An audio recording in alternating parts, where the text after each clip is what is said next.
Te invitamos a comprometerte mes a mes y apoyar al DFI, Docencia Final Internacional. Tu donación es nuestro salario. Que Dios te bendiga.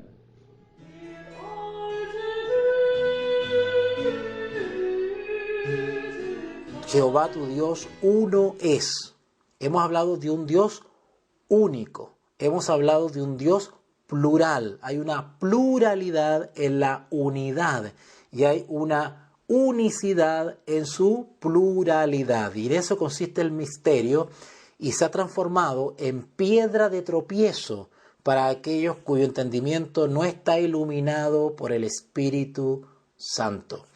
Hemos señalado también a modo de paréntesis que quienes lamentablemente se han alejado del cristianismo, aquellos que se han vuelto anticristos, aquellos que se han vuelto antideidad bíblica, que combaten y niegan neciamente la pluralidad de Dios, la Trinidad divina, pues están simplemente poniéndose en una situación peligrosísima en relación con los eventos finales que señala la profecía. Si cuestionas la naturaleza de Dios, atacas directamente a la eterna deidad y eso te incapacita para poder experimentar justamente la operación, la obra transformadora y directora del Espíritu Santo en esta crisis que se espera al fin de los tiempos.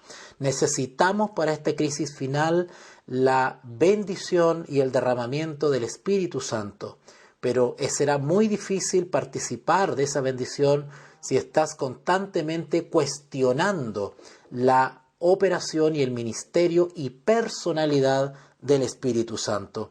Es un engaño satánico diseñado desde hace muchos siglos atrás y revivido y reeditado por el Dios de las tinieblas para aquellos que no reciben el amor de la verdad para ser salvos. El misterio de la Trinidad bíblica es un misterio que se tiene que contemplar espiritualmente. Es aquello que se tiene que percibir, es algo que se tiene que experimentar espiritualmente, discernir espiritualmente. Es una experiencia. Estamos hablando de una verdad viviente. Estamos hablando de una experiencia vivencial. No estamos hablando aquí de una teoría algebraica o de una fórmula científica donde tenemos que dilucidar matemáticamente los átomos para poder buscar resultados exactos y geométricos. No. La experiencia con la deidad, con la naturaleza de Dios, su comprensión, es una experiencia que requiere fe más que razonamiento. Porque partimos de la base, cuando estudiamos empezamos este estudio, de que esto es un misterio que Dios ha reservado por su sola voluntad y lo revelado es para nosotros. Por ende, cuando nosotros nos adentramos al terreno de la deidad o Trinidad bíblica, lo hacemos partiendo de la base que como seres humanos finitos nunca podremos explicar humanamente, técnicamente, este misterio. Pero sí podemos comprenderlos en alguna manera basados en lo que Dios ha revelado. En otras palabras, solamente podemos conocer y entender lo que Dios ha permitido que conozcamos y entendamos. No podemos cruzar la frontera de eso. Bueno, hay algunos que han dejado la fe de lado para avanzar más allá del límite, usando solamente y dependiendo de su propia capacidad intelectual, y han intentado, mediante un raciocinio sin freno, ahondar en los misterios de Dios, y ahí es donde yerran, ¿ok? Entonces, la comprensión y la experiencia con la deidad bíblica requiere de fe. Llegamos a un cierto límite en la frontera de la naturaleza de Dios en la cual simplemente tenemos que creer y aceptar las cosas como Dios las ha planteado.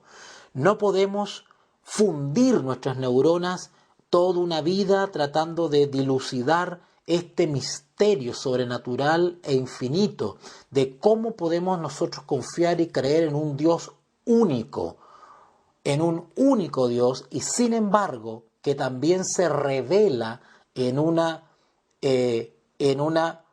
personalidad trina, Padre, Hijo y Espíritu Santo. Explicamos también respecto a ciertos conceptos que se nos han prejuiciado respecto a eso. El mismo estudio, el mismo acercamiento que ha hecho el ser humano limitado para poder comprender este misterio, le ha llevado a hacer uso de su propia inteligencia que Dios le dio, y haciendo uso de esa inteligencia que Dios le dio, hemos, como seres humanos estudiosos y atentos a la lectura bíblica, hemos desarrollado ciertos conceptos, ciertas palabras, ciertos términos que nos ayudan a tener un acercamiento a este misterio.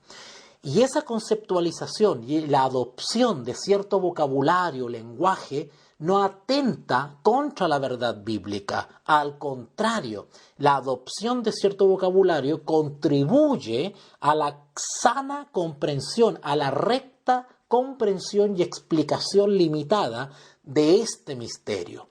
Sin embargo, el enemigo de Dios ha prejuiciado la mente de muchos hermanos para que prescindan de este tipo de conceptos o vocabulario que bien podrían traerle tremenda bendición. Y han argumentado de manera tan básica e infantil como que no voy a creer nada porque esa palabra no está en la Biblia, sin detenerse a pensar un poquito en que si ese concepto busca un acercamiento justamente a ese misterio. Partimos de la base también de que no existe palabra humana que pueda describir la deidad bíblica. No hay explicación, estudio, investigación, por más profundo que sea, por más que haya sido realizado esta investigación por el más piadoso y erudito que haya pisado la tierra, no existe lenguaje humano que pueda describir este misterio. El lenguaje humano que conocemos es el que está en la Escritura. Ese es el lenguaje que Dios nos ha dado bíblicamente para poder llegar a acercarnos en algo a este misterio de la Trinidad bíblica. ¿Okay? Ahora, el ser humano también ha hecho su aporte en el ámbito científico, con una disciplina que se ha desarrollado por siglos y siglos y ha sido de tremenda bendición para los estudiantes bíblicos. Es la famosa teología.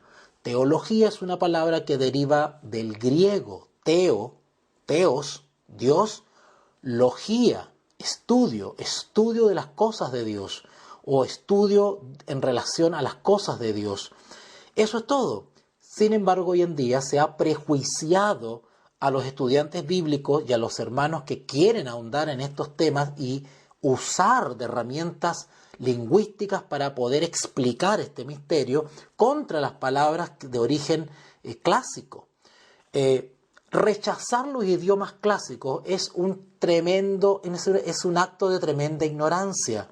Dios, en su infinita sabiduría, escogió justamente revelar a su Hijo en una etapa histórica donde confluían distintas culturas, y esas culturas a la vez traían sus propios idiomas.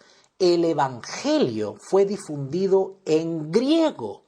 Los apóstoles escribieron en griego. Muchos de ellos hablaban el griego.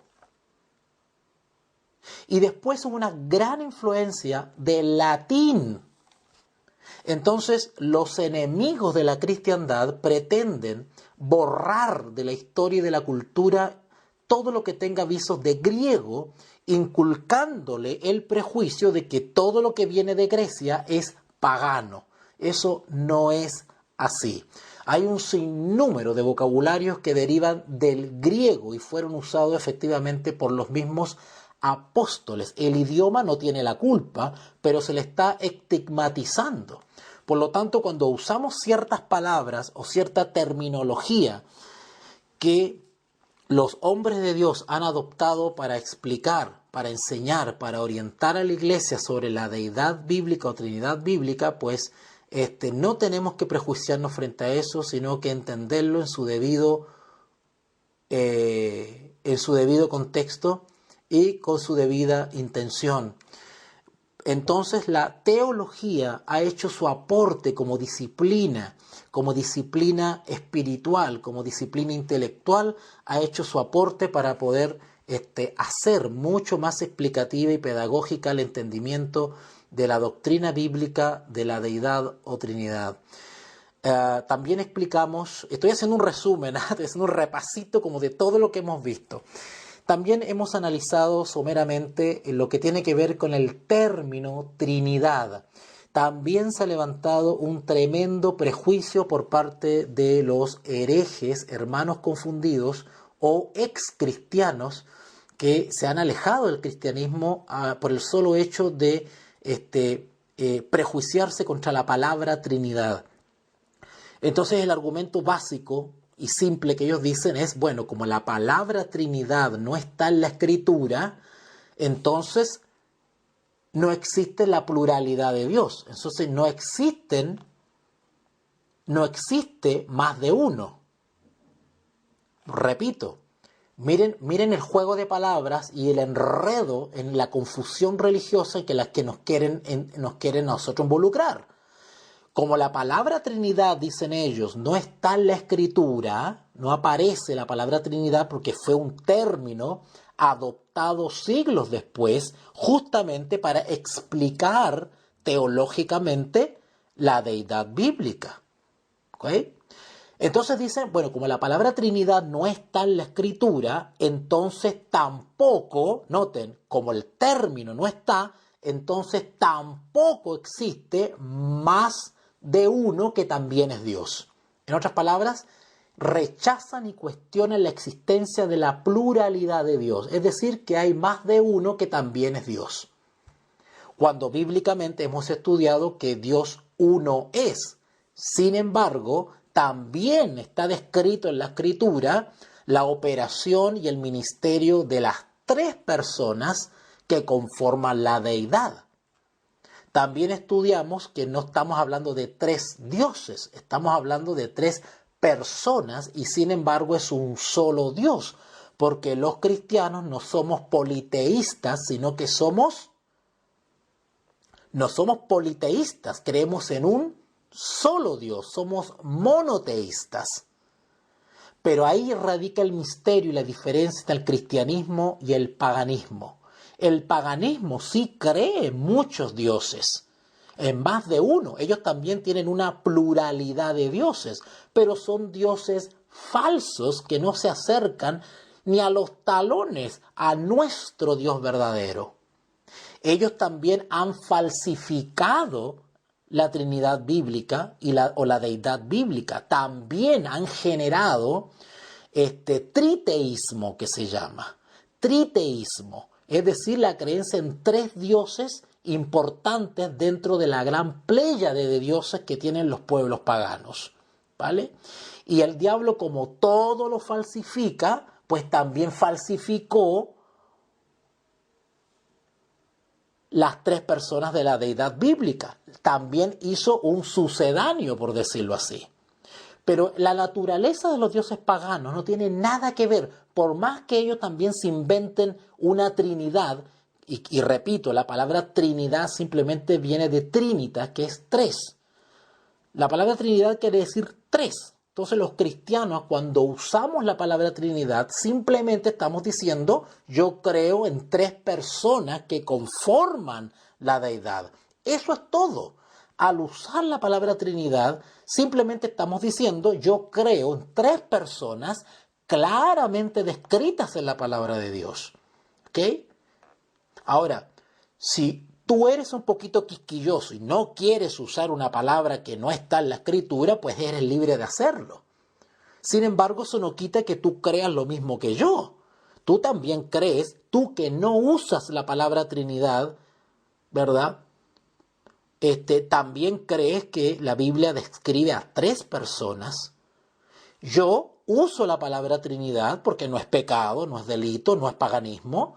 Y también creo que hay 3 personas descritas en la Escritura, ¿vale? Sin embargo, la calumnia y descrédito que hacen los hermanos que han apostatado del cristianismo, pues lanzan una falsa acusación a los cristianos diciendo que por el solo hecho de usar la palabra Trinidad, nosotros nos hemos convertido en paganos porque creemos en 3 dioses. Eso no es verdad, es una calumnia.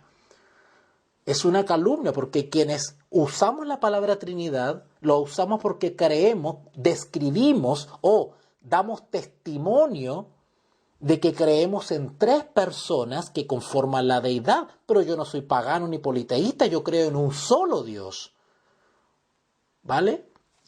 Sin embargo, los cristianos que han apostatado de la doctrina bíblica de la Trinidad, pues ellos se sitúan justamente en la posición primero de blasfemos, porque atacan directamente a la naturaleza de Dios cuestionándola y poniendo en duda las 3 personas de la deidad. Segundo, ellos se posicionan en el lugar del paganismo porque ya no creen en las 3 personas de la deidad, sino que empiezan a creer en uno solo o en 2 o simplemente en más. La gran mayoría de ellos creen en 2 y desconocen a la tercera persona. Ellos han creado un nuevo Dios de 2 personas. O sea, serían una especie de biteístas que creen en 2 dioses. Son ellos justamente los que han apostatado del cristianismo y no quienes nos aferramos a la evidencia bíblica de la existencia y operación y ministerio de 3 personas. Entonces, en la medida que vamos avanzando en nuestro estudio, vamos a ir desarmando estos prejuicios que han levantado los hermanos confundidos o herejes. Otra cosa que quiero aclarar es que la palabra hereje, yo quiero desarmar un poquito esto porque los hermanos confundidos que han apostatado del cristianismo, pero creen que todavía son cristianos y han descubierto una nueva luz, pues ellos se aprovechan consciente o inconscientemente, a voluntad o involuntariamente, se aprovechan del desconocimiento o ignorancia de muchos cristianos que al no haber ahondado en este tema, pues los sorprenden fuera de base. Entonces, ¿qué sucede? Ellos no usan de la sana interpretación bíblica, sino que ellos se aferran a una lógica que se asemeja a la verdad. Porque la herejía se alimenta de la lógica, la herejía es muy lógica, tiene sentido. Cuando ellos explican y argumentan sus interpretaciones bíblicas, cuestionando la Trinidad bíblica, suenan muy lógicos. Y los textos que usan, pues también suenan muy lógicos. Suenan muy acorde. Pero sin embargo, la herejía radica en el uso de la lógica astutamente y en la mala interpretación bíblica. La naturaleza de la herejía radica en una falsa hermenéutica, una falsa noción, una falsa exégesis, una mala interpretación del texto bíblico y un mal uso de principios de interpretación bíblica, pero que cuentan con mucha lógica. Entonces a nosotros como que nos hace sentido y por ahí pues nos deslizan, nos pillan fuera de base y nos deslizan hacia sus persuasiones. Pero para eso estamos desarrollando este tema, para justamente desarrollar bases sólidas para no ser sorprendidos por nuestros hermanos herejes. Otra acusación falsa de nuestros hermanos herejes es que ellos nos acusan de prácticamente ser católicos porque usamos la palabra hereje, ¿verdad? Bueno, déjenme decirle a nuestros hermanos confundidos que la palabra hereje es bíblica, ¿ok? Es bíblica. Ustedes pueden buscar en cualquier concordancia la palabra herejía o herejías y eso está en la escritura. La palabra hereje es una palabra bíblica. Incluso el espíritu de profecía usa profusamente la palabra herejía. El diccionario de la Real Lengua Española también existe la palabra herejía. No lo voy a desarrollar ahora, pero ustedes pueden ir a cualquier diccionario y buscar qué significa herejía. Ahora, hay muchas palabras que son bíblicas y pues tiene su origen en el idioma griego. Por ejemplo, la palabra ecuménico, la palabra homilía, la palabra hermenéutica, la palabra exégesis, la palabra liturgia. Son palabras que derivan del griego. Sin embargo, la institución católica romana ha hecho de este vocabulario algo característico. Entonces, cuando usted usa la palabra Trinidad, o usa la palabra liturgia, o usa la palabra homilía, o eucaristía, pues inmediatamente en el subconsciente uno dice, ¡ay, eso es católico! No, no necesariamente. Sí es verdad que esos términos griegos han sido adoptados por el catolicismo. Entonces uno tradicionalmente cuando escucha esas palabras, pues inmediatamente se imagina el catolicismo. Pero las pobres palabras no tienen la culpa, son palabras. Sin embargo, las ha adoptado y son propias del catolicismo, ¿vale? Pero cuando uno va a la etimología, no tenemos que tenerle miedo a esas palabras, ¿ok? Ok. Dicho eso, vamos a ir repasando entonces lo que habíamos visto en la transmisión pasada. Recuerden que hablamos respecto a que creemos en un solo Dios. Sin embargo, este Dios se identifica bíblicamente como Padre. Padre. Y también dijimos que hay más de uno que es Dios. Y lo comprobamos bíblicamente que aparte de Dios el Padre, también tenemos a Dios el Hijo. Entonces ya ahí tenemos dos. Y esto se demuestra claramente, por ejemplo, en Mateo 6:9, cuando el Señor Jesús nos enseñó a orar. Y Él nos invitó a orar no en el nombre de Él. ¿Se habían dado cuenta ustedes de eso? Él no nos invitó a orar en el nombre de Él. Él nos invitó a orar en el nombre del Padre. Recuerda cuando dijo, vosotros pues oraréis así, Padre nuestro. ¿Se acuerdan? Mateo 6:9. La oración a Dios no ha de ser dirigida al Señor Jesucristo, sino a uno que es distinto a Jesús. ¿A quién? Al Padre. Hay uno que es Dios, pero que no es el Señor Jesucristo y que lleva el nombre de Padre. La misma Escritura nos va relatando y nos va explicando la obra y ministerio de las tres personas de la deidad, que conforman la deidad bíblica o Trinidad bíblica. Y por ejemplo, cuando ustedes leen Mateo 6:9, pues esa es una manera bíblica de hacer la diferencia o de individualizar a las personas de la deidad única. Quiero que ustedes se familiaricen con los términos, con estas palabras que yo estoy aquí describiendo, porque es importante que podamos dominarlo para presentar defensa contra nuestros hermanos herejes que están sinceramente convencidos de que no existen personas de la deidad, que nuestra deidad no está conformada por tres personas, que no es trina, por decirlo así, que no es trinitas, que no son tres. Algunos dicen, no son tres, son dos, dicen. ¿Verdad? Hay algunos que peor dicen, no son dos, es uno solo. Y se basan en Deuteronomio y dicen, no, porque Jehová uno es. Y eso es tan peor todavía, porque ni siquiera reconocen a otro distinto al Padre. Y menos todavía reconocen un tercero. Entonces hay variedad de confusión en nuestros hermanos anticristianismo o en nuestros hermanos antideidad bíblica. Entonces el Señor Jesús ordenó y aconsejó y orientó que orásemos en el nombre del Padre. Vosotros pues oraréis así, Padre nuestro. ¿Ok? Y en ese texto tan sencillo, pues inmediatamente nosotros identificamos dos personas. Es decir, son versículos que nos describen la pluralidad, que hay más de uno que es Dios. Y sin embargo, seguimos creyendo en un solo Dios. ¿Vale? Ok. Entonces hay uno que es Dios, que no es el Señor Jesucristo, que lleva el nombre de Padre. ¿Okay? Vemos también que este Padre es Padre de todos. Eso lo vimos en la transmisión pasada, en la clase pasada, y citamos 1 Corintios 8:6. ¿Se acuerdan? Cuando decía, para nosotros, sin embargo, solo hay un Dios, el Padre, dice el apóstol Pablo. Eso lo vimos en nuestro video anterior. Así que aquí la palabra Padre, por ejemplo, en 1 Corintios 8:6, equivale a las palabras un Dios.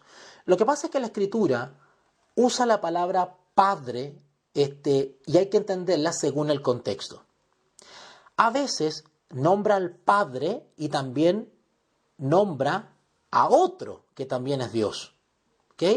Sin embargo, a veces el contexto solamente dice Padre. Y cuando dice Padre, pues tenemos que entender la unicidad o la unidad de Dios. Es decir, está hablando de un Dios.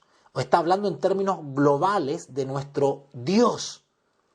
Por lo tanto, entendemos, aunque no lo diga el texto, entendemos que cuando el texto dice Padre, pues evidentemente eso incluye al Hijo y al Espíritu Santo. Sin embargo, hay otros textos que se da el trabajo, se da el lujo, por decirlo así, de explayarse la pluralidad. Y hay textos que dicen el Padre y el Hijo. Y después 3 versículos más adelante dice el Espíritu, ¿verdad? Los textos, la Trinidad bíblica se desparrama por todos los textos. Por eso es bueno leer todo el contexto de los libros de la Biblia y saber identificar cuándo se está usando la palabra Padre para señalar la unicidad de Dios, la unidad, uno, o cuando el contexto se explaya en las personas de la deidad, de ese Dios único. ¿Ok? Ok. Vimos también el famoso texto de Efesios 4:6, ¿recuerdan? 4:6, cuando dice un Dios y Padre de todos, ¿vale? No solamente hace referencia al Dios único, un Dios, sino que también lo identifica como Padre. El solo hecho que el texto bíblico diga Padre, ya automáticamente nos está dando la idea que es que hay algún hijo, ¿no es cierto? ¿Para qué va a decir Padre? Todo el que es Padre es porque tiene hijo. Entonces, puede haber un texto como Efesios 4:6 que declara tanto la unidad de Dios, un Dios, como también su pluralidad y Padre de todos, ¿no es cierto? Pues menciona la unicidad, Dios, Jehová Dios uno es, pero también dice Padre, es decir, individualiza a este Dios único como una de las personas de la Trinidad. ¿Ok? También acuérdense que vimos el capítulo 12 de Hebreos y su versículo 9, cuando hablaba justamente de la disciplina de los padres. ¿Ok? Bueno, todo eso lo vimos en el video pasado, no lo voy a repasar ahora otra vez. Vimos también Santiago capítulo 1, versículo 17.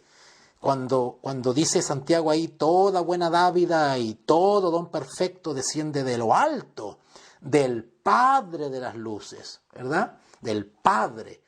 Cuando dice Padre, pues está haciendo referencia a un aspecto de la naturaleza de este Dios único, como Padre. Automáticamente cuando dice Padre, entendemos que existe un Hijo que también es Dios. ¿Ok? Ok. Entonces, una vez repasado todo esto, vamos a tocar lo que habíamos visto al final del video pasado, donde habíamos hablado de que este Padre celestial fue Padre de Israel. Fue Padre. Cuando digo fue Padre, me estoy refiriendo al pueblo de Israel literal, cuando ostentaba la calidad de pueblo elegido. Y se acuerdan que vimos Deuteronomio 32:6, vimos a Isaías 63 también, fuimos a Jeremías, fuimos a Malaquías, y donde comprobamos que bíblicamente este Dios único también se identificaba como Padre de Israel.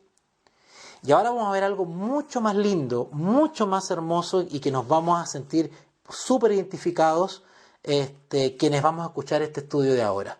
En media hora quiero explicarles algo. No solamente nuestro Dios único fue Padre del Israel literal, sino que también pasó a ser ahora Padre de los creyentes, es decir, del Israel espiritual. Ahora, ¿qué quiero decir con esto? A modo de resumen, que Dios, nuestro Dios único, se identifica como Padre de todos aquellos que forman parte del cuerpo de Cristo. A través de Jesús podemos ser adoptados como hijos del Padre Celestial. ¡Qué hermoso! En esta época en que el Señor Jesucristo vino, los judíos acostumbraban a utilizar el nombre de Padre. En el tiempo de Cristo, estoy hablando cuando Jesús caminó por esta tierra, los judíos de ese tiempo también usaban la palabra Padre, el nombre de Padre, como un sustituto para la palabra Dios.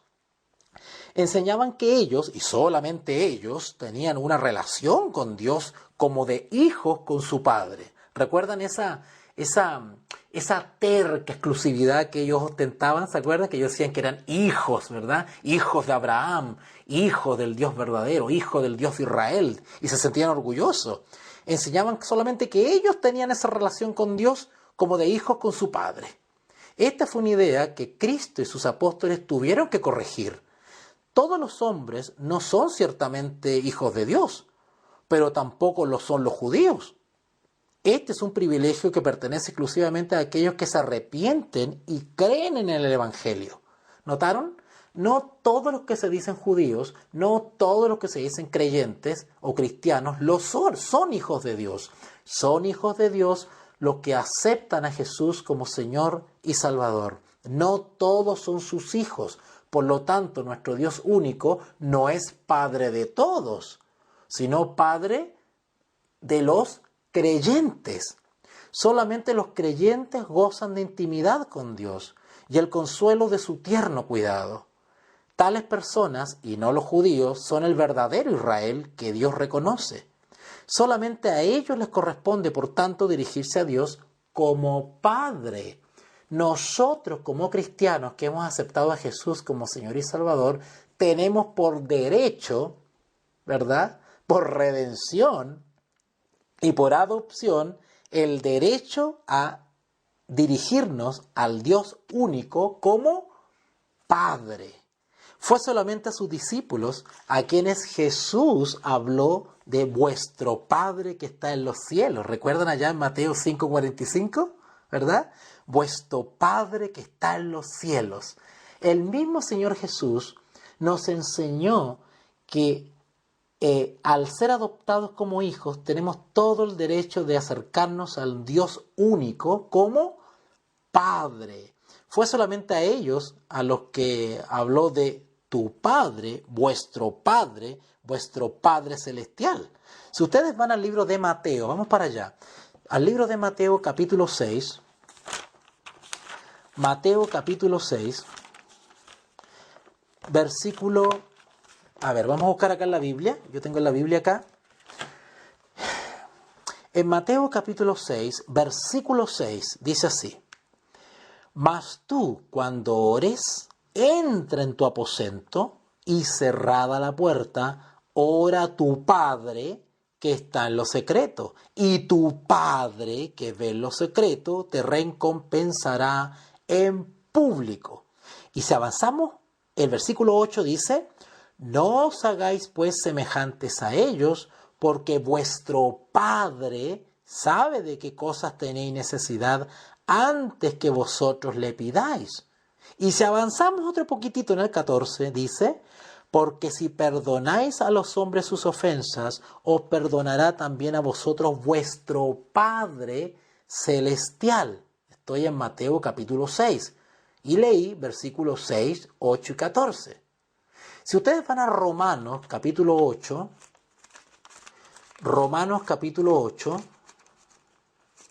¿verdad? Vayan para allá, vamos a buscarlo juntos para que sepamos dónde queda, pues, y lo marcamos ahí. Romanos capítulo 8, versículo 16. 16, dice así: El Espíritu mismo, ¿notaron? Acá se está nombrando a la otra persona que conforma la deidad de nuestro Dios único. ¿Okay? El Espíritu mismo da testimonio a nuestro espíritu de que somos hijos de Dios. ¡Qué hermoso! ¿Se dan cuenta que cuando analizamos toda la Escritura de manera equilibrada y no caprichosa, no buscando los textos que me convienen, sino todos los textos, salta espontáneamente el ministerio y la presencia de las tres personas de la deidad? Leemos en Romanos 8:16. El Espíritu mismo da testimonio. Está hablando del Espíritu Santo, una de las personas que conforman la deidad de nuestro Dios único. Jehová Dios uno es. Sin embargo, toda la Escritura nos describe su naturaleza trina, tres. Cuando digo trina, estoy hablando de tres. ¿Ok? Tres. Y acá tenemos a uno, al tercero. El Espíritu mismo da testimonio a nuestro espíritu de que somos hijos de Dios. Versículo 17, vamos a leer un poquito más. Y si hijos, también herederos. ¿Herederos de quién? De Dios. Notaron que aquí nombraron a la palabra Dios, pero en el sentido de Dios Padre, porque ya nombró al Espíritu, por lo tanto está hablando de la pluralidad. Está, por decirlo así, identificando a las personas que conforman la deidad del Dios único. Versículo 16, el Espíritu. Versículo 17, y si hijos, también herederos, herederos de Dios y coherederos con Cristo. ¿Se dan cuenta que en el versículo 16 y 17 está descrita e identificada la Trinidad bíblica? Las tres personas que conforman al Dios único están descritos en el versículo 16 y 17. Ese es el gran misterio, el hermoso misterio de la naturaleza de Dios. ¿Ok? Somos hijos de Dios. Esa palabra somos hijos de Dios se escribió solamente con respecto a aquellos que están en buena relación con Dios. No se le puede llamar hijos de Dios a cualquiera, sino solamente a aquellos que viven, aceptan y se comportan como hijos del Dios único. ¿Ok? Y que están en una buena relación por la fe en el Señor Jesucristo. Ser adoptados en la familia de Dios y tenerle a Él como Padre es el mayor privilegio de estos. Y solamente ese privilegio le pertenece solamente a los cristianos. ¿Ok? Porque es un privilegio. Tenemos que sentirnos privilegiados y bendecidos.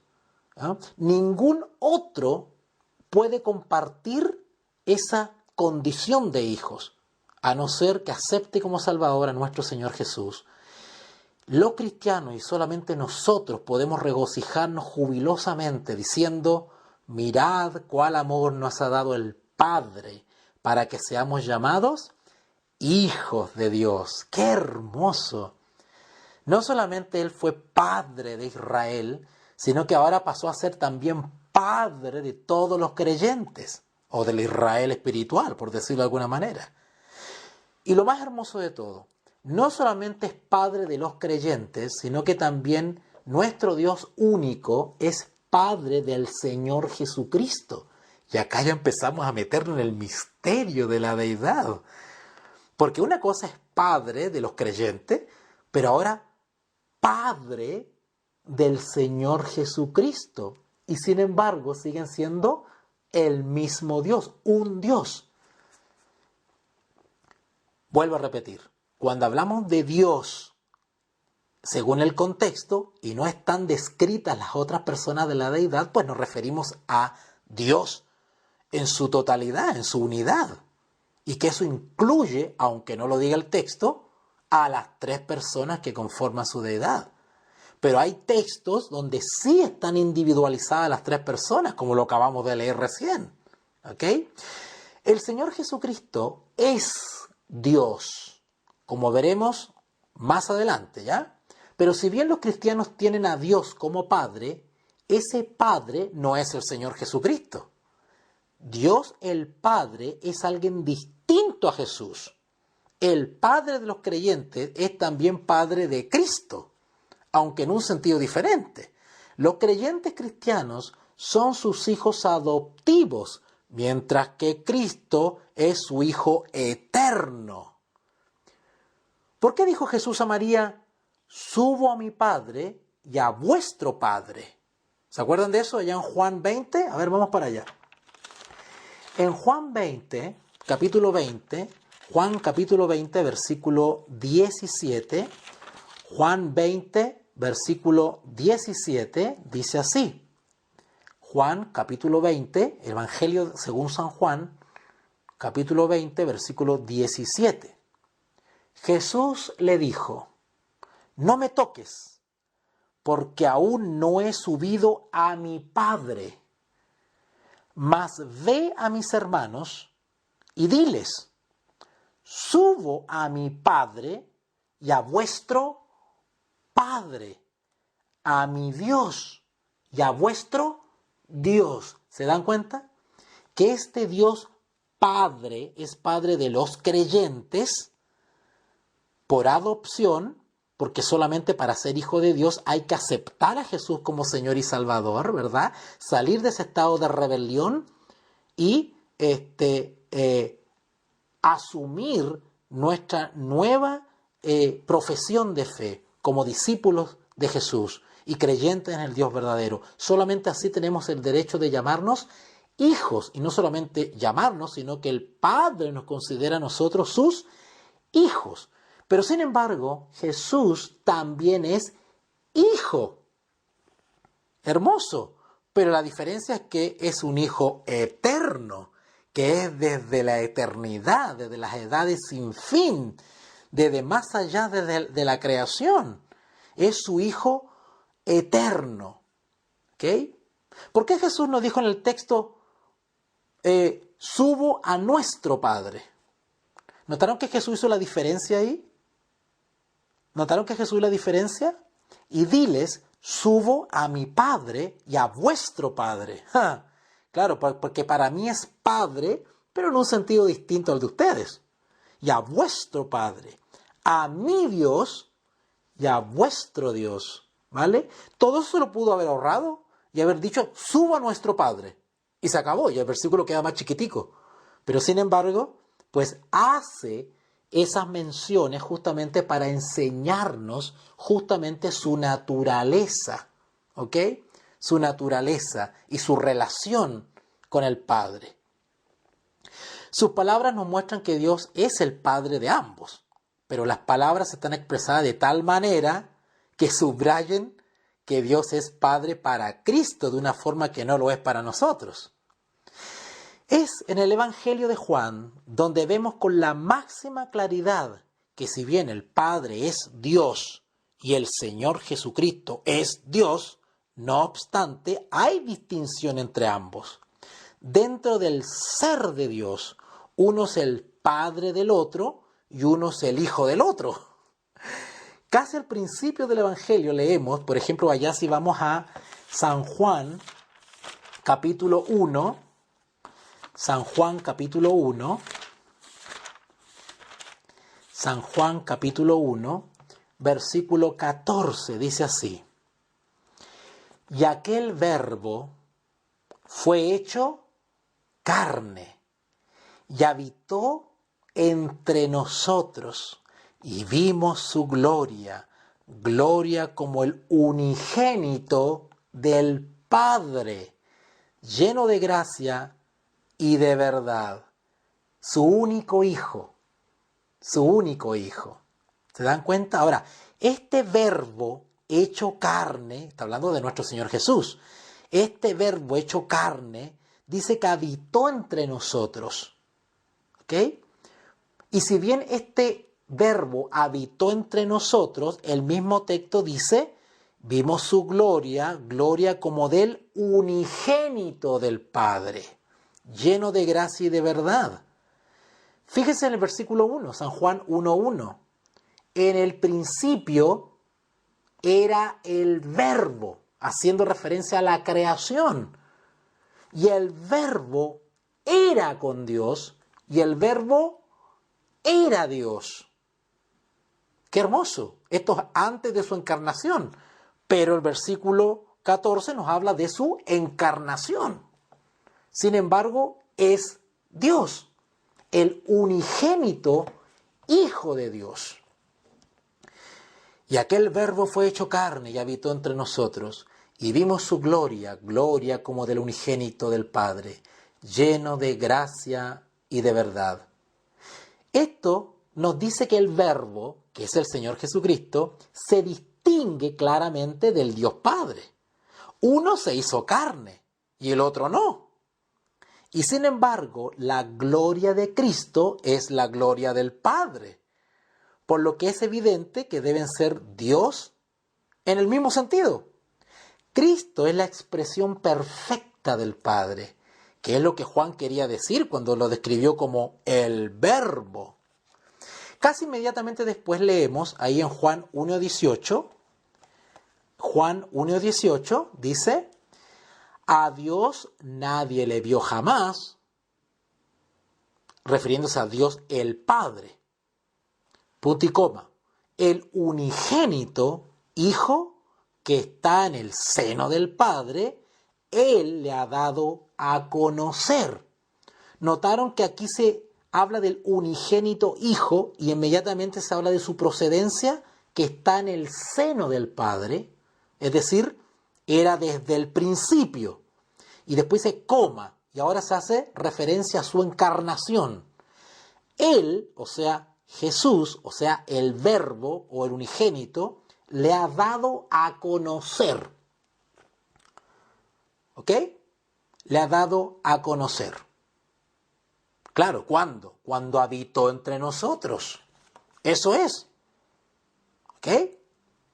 Ok.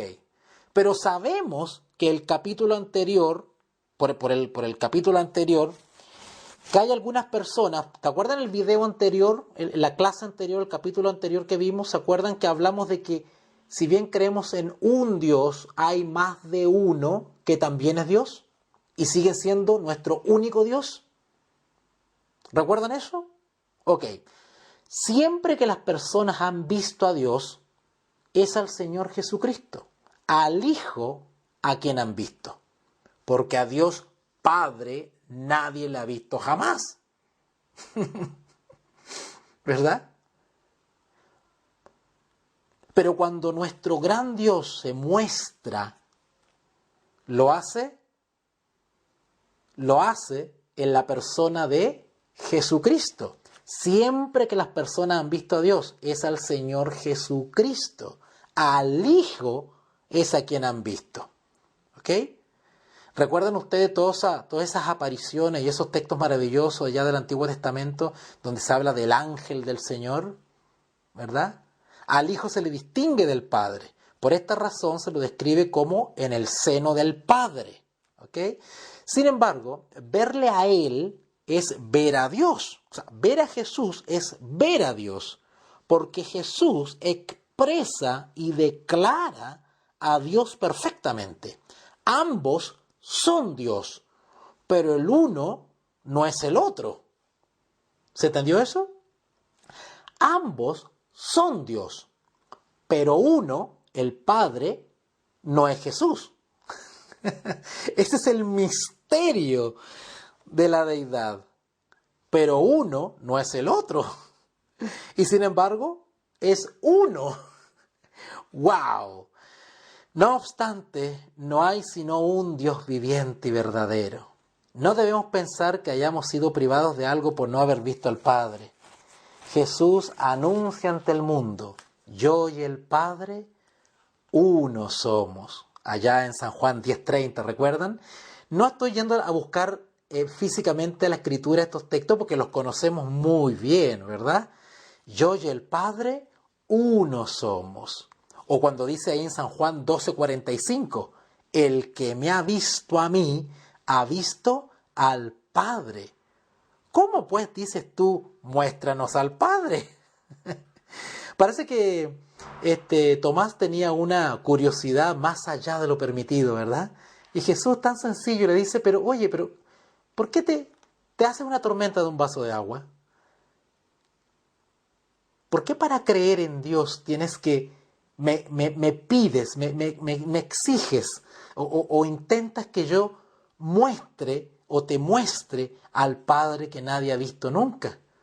Mírame a mí, mírame a mí. Yo y el Padre uno somos. El que me ve, ve al que me envió. El que me ha visto a mí, ha visto al Padre. ¿Cómo pues dices tú, muéstranos al Padre? Y aquí se nota inmediatamente la limitancia o el peligro de la curiosidad humana. Tomás tenía la curiosidad de tener alguna evidencia física. Sin embargo, Jesús no estaba apuntando a eso cuando le decía, el que me ha visto a mí, ha visto al Padre. La importancia no estaba en la apariencia, sino que estaba justamente en el ser de Jesús. El ser de Jesús, la naturaleza de Jesús. Tomás lo que tenía que observar no era el físico, el cuerpo de Jesús, la nariz, las orejas del Señor Jesús. Lo que tenía que mirar Tomás era con una mirada espiritual, no carnal. Tomás lo que tenía que ver era la hermosa manera de ser de Jesús. Y al admirar la hermosa manera de ser de Jesús, esa era la imagen del Padre. Jesús hubiese venido, no importa la apariencia física del Señor Jesús, quizás era delgado, algo robusto, bajito, alto, ojos claros, ojos oscuros, no sabemos. Pero ¿cuál era la imagen de Dios y que se replicaba en Cristo? Era la hermosura de su ser, de su persona, su personalidad era la imagen de Dios que tenía que mirar Tomás. Porque la apariencia física en la deidad pasa a segundo plano. Cuando la Escritura habla de la imagen de Dios, está hablando de una personalidad reflejada, replicada en sus hijos, o en este caso, en la persona de Jesús. De ahí las palabras de San Juan 14:9, cuando se dice, el que me ha visto a mí, no necesariamente físicamente, sino que ha captado, en otras palabras Jesús le está diciendo, el que ha captado mi personalidad, mi manera de ser, ha visto al Padre, porque Dios es amor, y yo he reflejado ese amor en mi conducta, en mi testimonio, en mi vida, en mi relación contigo, Tomás. Te he mostrado al Padre. El que me ha visto a mí ha visto al Padre. ¿Cómo pues dices tú, muéstranos al Padre? Cuando Jesús habló en términos tan íntimos acerca de Dios el Padre, los judíos procuraron matarle. ¿Se acuerdan ustedes allá en San Juan 5? A ver, vamos para allá. Vamos al Evangelio según San Juan, y ya vamos terminando ya, porque me pasé del tiempo. Vamos a San Juan, capítulo 5, versículos 17 en adelante. Gócense, hermanos, para la gloria de Dios. Mire qué lindo. Y Jesús le respondió, San Juan 5:17, mi Padre hasta ahora trabaja, y yo trabajo. Por esto los judíos aún más procuraban matarle, porque no solo quebrantaba el día de reposo, sino que también decía que Dios era su propio Padre, haciéndose igual a Dios. Versículo 19. Respondió entonces Jesús y dijo, de cierto os digo, no puede el Hijo hacer nada por sí mismo, sino lo que ve hacer al Padre. Porque todo lo que el Padre hace, también hace el Hijo igualmente. Porque el Padre ama al Hijo y le muestra todas las cosas que Él hace, y mayores obras que éstas le mostrará, de modo que vosotros os maravilléis. Porque como el Padre levanta a los muertos y les da vida, así también el Hijo a los que quiere da vida. Porque el Padre a nadie juzga, sino que todo el juicio dio al Hijo, para que todos honren al Hijo como honran al Padre. El que no honra al Hijo, no honra al Padre que le envió. De cierto os digo, el que oye mi palabra y cree al que me envió, tiene vida eterna, y no vendrá a condenación, mas ha pasado de muerte a vida. De cierto os digo, viene la hora, y ahora es, cuando los muertos oirán la voz del Hijo de Dios, y los que la oyeren vivirán. Porque como el Padre tiene vida en sí mismo, así también ha dado al Hijo el tener vida en sí mismo. Y también le dio autoridad de hacer juicio, por cuanto es el Hijo del Hombre. No os maravilléis de esto, porque vendrá hora cuando todos los que están en los sepulcros oirán su voz. Y los que hicieren lo bueno saldrán a resurrección de vida, mas los que hicieron lo malo a resurrección de condenación. No puedo yo hacer nada por mí mismo, según oigo, así juzgo, y mi juicio es justo, porque no busco mi voluntad, sino la voluntad del que me envió, la del Padre. Si yo doy testimonio acerca de mí mismo, mi testimonio no es verdadero. Ninguno disputaba el hecho de que el Padre era Dios. Todos los judíos estaban de acuerdo con eso. Esto nunca había sido puesto en duda. Pero el lenguaje de Jesús implicaba claramente que Él se consideraba igual al Padre, igual a Dios. Ellos sabían que solamente había un Dios y que el Padre era ese Dios. A pesar de los indicios en el Antiguo Testamento que ya hemos visto en videos pasados, los judíos no podían concebir que más de uno también fuese Dios. Por eso no reconocían a Jesús. ¿Sabían ustedes, hermanos que me escuchan, que hoy en día está sucediendo lo mismo? Hay personas que se dicen cristianas y están pensando como los judíos. Están pensando de manera limitada, sin discernimiento, como José de Arimatea. Perdón, como Nicodemo.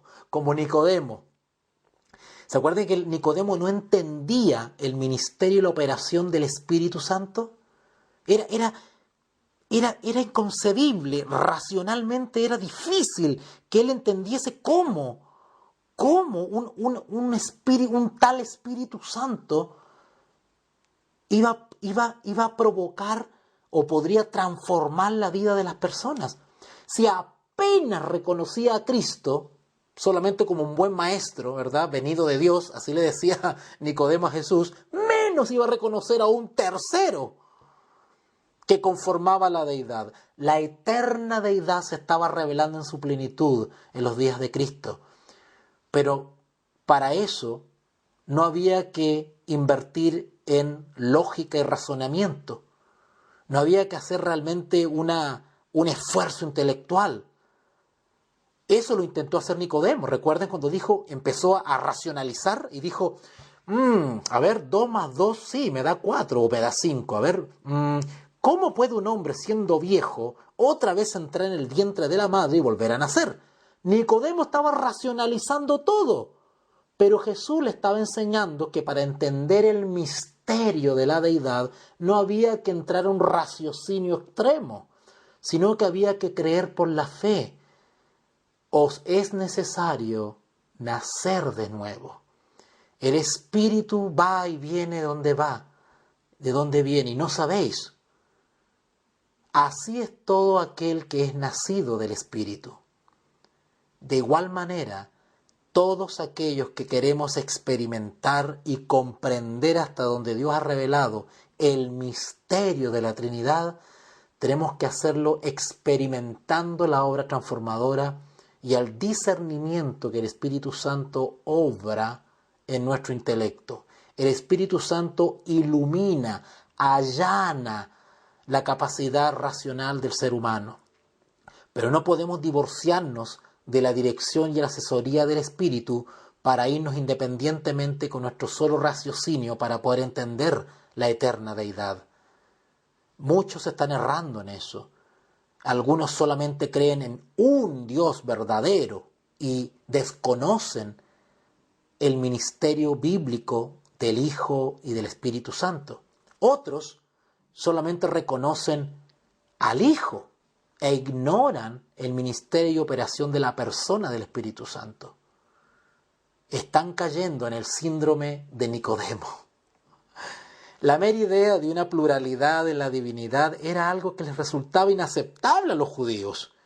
¿Cómo nuestro Dios, oh Israel, Jehová uno es? ¿Cómo ahora pueden ser tres? ¿Cómo? ¿Que se hizo hombre? ¿Cómo? ¿Que se hizo carne, que habitó entre nosotros? Y más encima, es desde el principio de la creación. ¿Cómo es eso? Blasfemo, le decían a Jesús.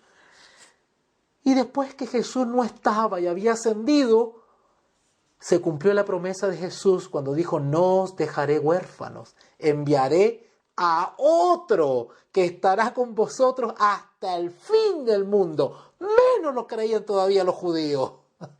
La mera idea de una pluralidad en la divinidad era algo que les resultaba inaceptable. Comprendían que Jesús reivindicaba ser igual a Dios, y esto significaba para ellos que Él afirmaba ser un Dios. ¿Cómo lo entendían los judíos? Que era otro Dios. ¿Se dan cuenta?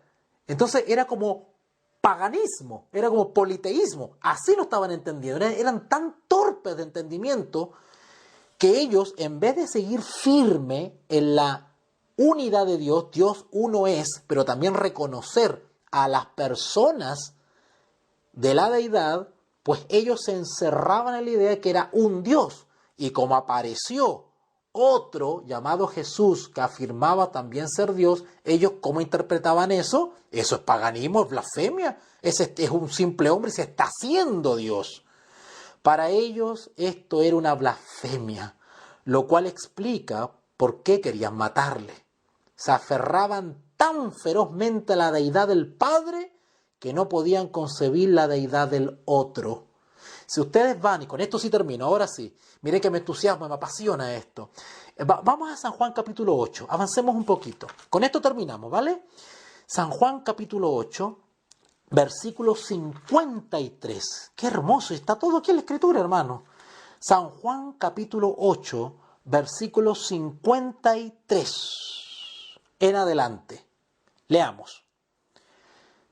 Juan capítulo 8, versículo 53. ¿Eres tú acaso mayor que nuestro padre Abraham, el cual murió? Y los profetas murieron. ¿Quién te haces a ti mismo? Respondió Jesús: si yo me glorifico a mí mismo, mi gloria nada es. Mi Padre es el que me glorifica, el que vosotros decís que es vuestro Dios. Pero vosotros no le conocéis, mas yo le conozco. Y si dijere que no le conozco, sería mentiroso como vosotros. Pero le conozco y guardo su palabra. Abraham, vuestro padre, se gozó de que había de ver mi día, y lo vio, y se gozó. Entonces le dijeron los judíos: ¿aún no tienes 50 años y has visto a Abraham? ¿Notaron la respuesta de los judíos que racionalizaban? Todo lo hacían sin el espíritu, sin discernimiento. Pero Jesús enseñaba que había que experimentar o discernir espiritualmente el misterio de la deidad. Versículo 58.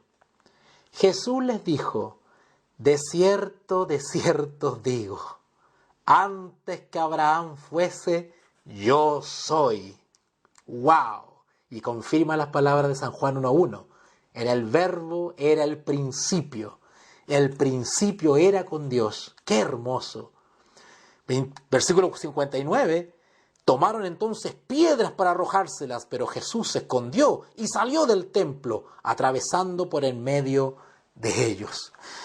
Los judíos estaban equivocados acerca de lo segundo, como vamos a ver en una transmisión posterior, pero no estaban equivocados respecto al Padre, ¿vale?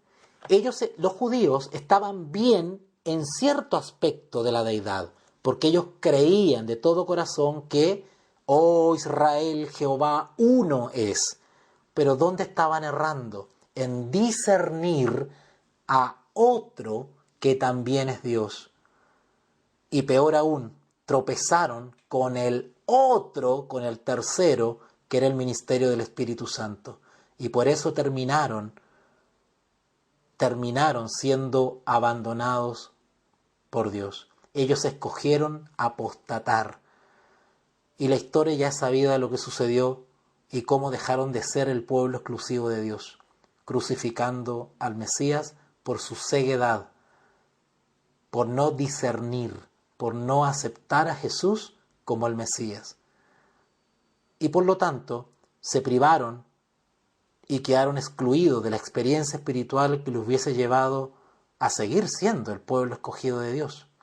De igual manera, nosotros hoy día tenemos que cuidarnos de caer en este mismo error que cayeron los judíos, de no discernir la plenitud de la deidad, el ministerio y la obra de las tres personas que conforman la deidad de nuestro Dios único. Oh Israel, Jehová uno es.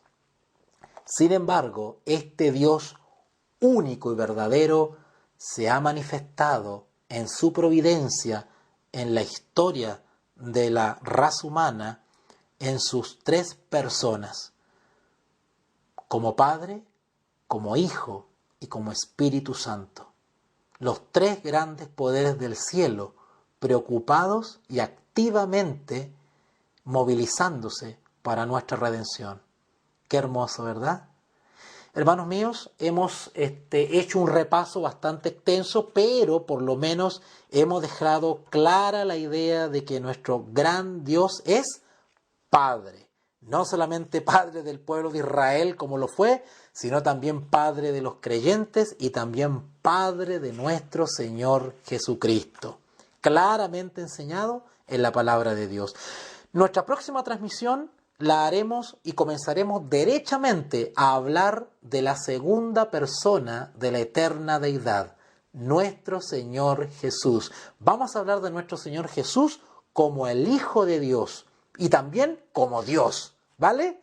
Vamos a hablar de su naturaleza única y su naturaleza como Hijo, como Dios y como Hijo. Vamos a hablar de nuestro Señor Jesús y vamos a seguir escudriñando hasta donde Dios ha revelado el misterio de la Trinidad bíblica, claramente enseñada en la palabra de Dios. Vamos a orar entonces para darle gracias al Señor y despedirnos. Te invitamos a comprometerte mes a mes y apoyar al DFI, Docencia Final Internacional. Tu donación es nuestro salario. Que Dios te bendiga.